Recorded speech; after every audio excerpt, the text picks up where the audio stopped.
Erev Tov, good evening. We're going to do a quick halacha with regards to the repetition of the Amida.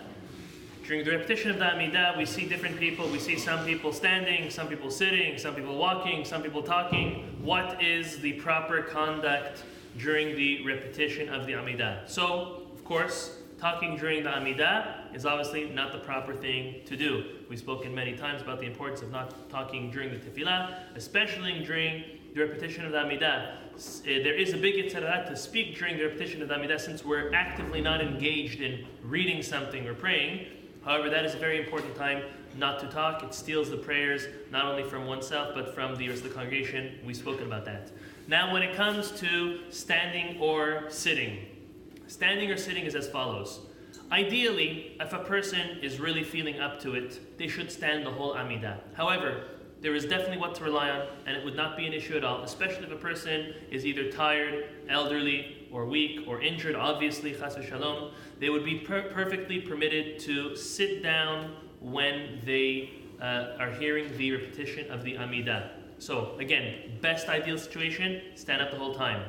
Definitely permitted to sit if needed. Now, the times that we're allowed to sit is from after the Kedusha, from after Atakadosh, all the way until Modim. For Modim, you would stand up, you would do the Modim de Rabbanan, the repetition part of the Modim that we, as the congregants, do, and then you can go back to sit down if you wish. Also, if a person finishes the Amidah a lot sooner than the Hazan, they could take their 3 steps back, sit down, and then stand up for the first 3 brachot, including the Kiddusha.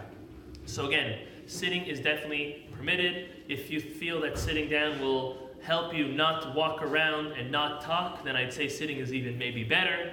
But it is definitely permitted to sit if a person would like to. Again, ideally, if a person could, should stand. Next halacha we'll just say is, even if you are standing or sitting, whatever the case is, there are those that have the minhag.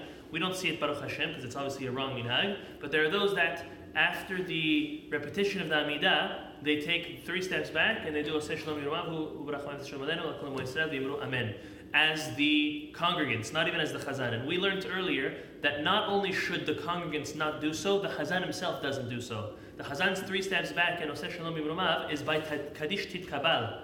It's by the Kaddish after the repetition of the Amidah, after the supplications, after the Tahanun. So therefore, the Oseh Shalom B'Mrumav is not to be done for the repetition of the Amidah, not by the congregants and not by the Shliach Tzibur. So Hashem HaKadosh Baruch Hu will answer our tefillot. We will to pray with concentration, and the Shliach Tzibur tefillah will be delivered on our behalf, Hashem, Amen, in its most opportune way.